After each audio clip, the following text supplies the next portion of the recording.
It's now 3 weeks to the presidential and parliamentary elections on the 18th of February. The chairman of the Electoral Commission, Dr. Badru Kiggundu, is working hard to assure the public that his charges will conduct a free and fair election. The demand on the Commission after closure is to declare results in 48 hours. Earlier in the day, he met with the Uganda Law Society, an umbrella body of lawyers in the country that is a key observer body in the electoral process.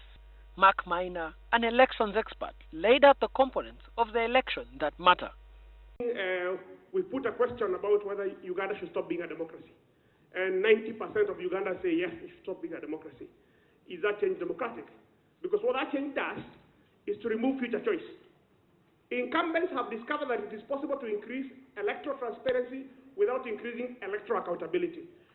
We have spent a lot more time emphasizing electoral peace than electoral fairness. This perhaps reflects an interest of international observers, that there is a lot more talk about peace and a lot less talk about fairness when we talk about elections. Okay? Lawyers then raised their concerns to Badru Kiggundu. How is the Electoral Commission ready to handle and bar the involvement of the military in elections?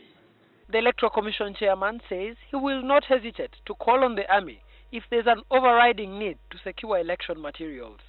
If the police comes to me and says, Chairman, and they must come to me, we need an extra help. And I've told you, frankly, I'll authorize. Dr. Kigunddu also took the opportunity to explain his war of words with FDC presidential candidate Kizza Besigye in regards to the politician's defiance campaign. Please calm down. If you do this defiance attitude, and you cause defiance, you want all the youngsters to be defiant, the question I ask you, how much control will you have over those after the election? If things break out, you can easily put on a woman's dress and disappear. And that has happened in the past.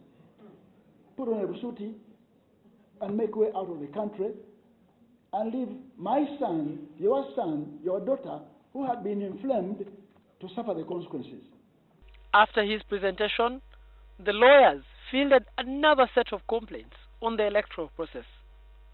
Kampala Lord Mayor Elias Lukwago questioned the authenticity of the National Voters Register the Electoral Commission says has 15.2 million voters. Surely, under what law did you retire the old voters register? Where did you get the mandate?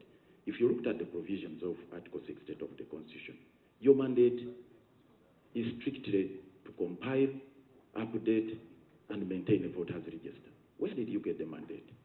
You said we have 15.2 million voters on the voters register.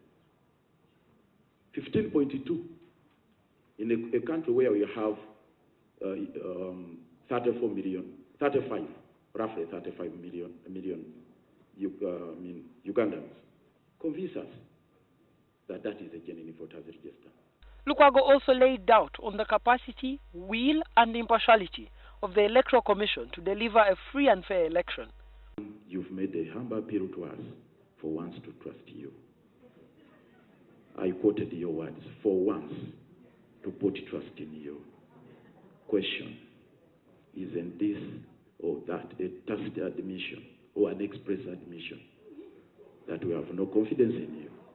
Uganda Law Society will be actively involved in election monitoring in the next 3 weeks when the ballots are cast.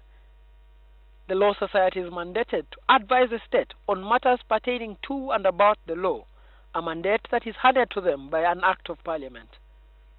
Raymond Mujuni, NTV.